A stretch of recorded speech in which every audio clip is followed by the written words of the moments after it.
Petite mise au point sur la situation en Martinique. Je vis en Martinique. Mes enfants sont nés et ont grandi en Martinique. Je travaille en Martinique.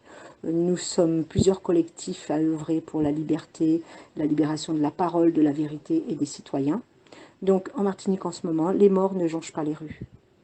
Les renforts qui ont été envoyés, ce sont des décisions politiques, car ici nous avons tout le personnel soignant qu'il faut. Ils ont envoyé du personnel soignant vacciné de métropole sans aucun matériel, alors que soi-disant nous manquons d'oxygène et de médicaments.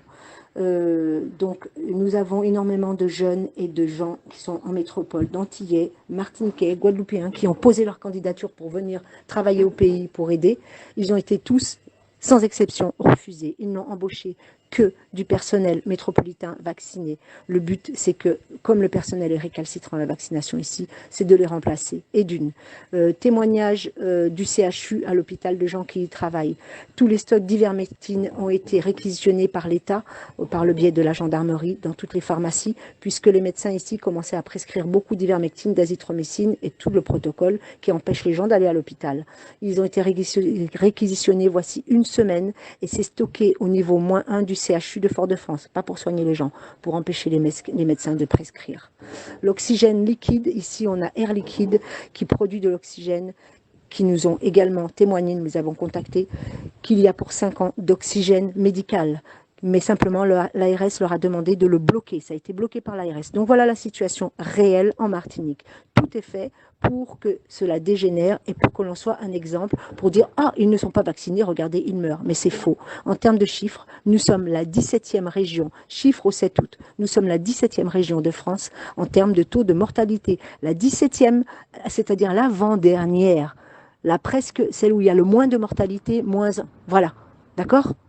Beaucoup bien plus loin derrière que la Haute-Corse qui n'est pas reconfinée en ce moment. Notre taux d'incidence est loin derrière la plupart des régions, Grand Est, etc. Personne n'est reconfiné. C'est une punition politique parce que les gens ne se vaccinent pas ici. Il n'y a pas d'autre raison valable. Donc, voilà, c'est tout ce qu'il y a à savoir sur la Martinique en ce moment. Pareil, des avis d'obsèques, ils nous ressortent les mêmes avis d'obsèques, les mêmes gens. Les gens, ça fait 5 jours qu'ils meurent. Ils meurent, ils reviennent, ils meurent, ils reviennent. Autre chose qu'on ne vous dit pas sur les médias en France, c'est que nous avons une grosse épidémie de dingue en ce moment. Les gens meurent de la dingue également. Et ça, on les met évidemment toujours sur le compte du Covid. Voilà, en gros, ce qui se passe ici en ce moment. Mais sinon, nous allons très bien, nous tenons, et les gens ne vont pas se vacciner pour autant, puisque ceux qui ne veulent pas le faire ne le feront pas. Ce sont des décisions que les gens doivent prendre eux-mêmes.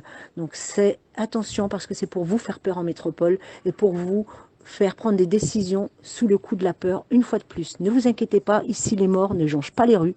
Nous allons plutôt bien et nous nous débrouillons pour ne pas nous laisser faire et écraser par toute cette politique non sanitaire.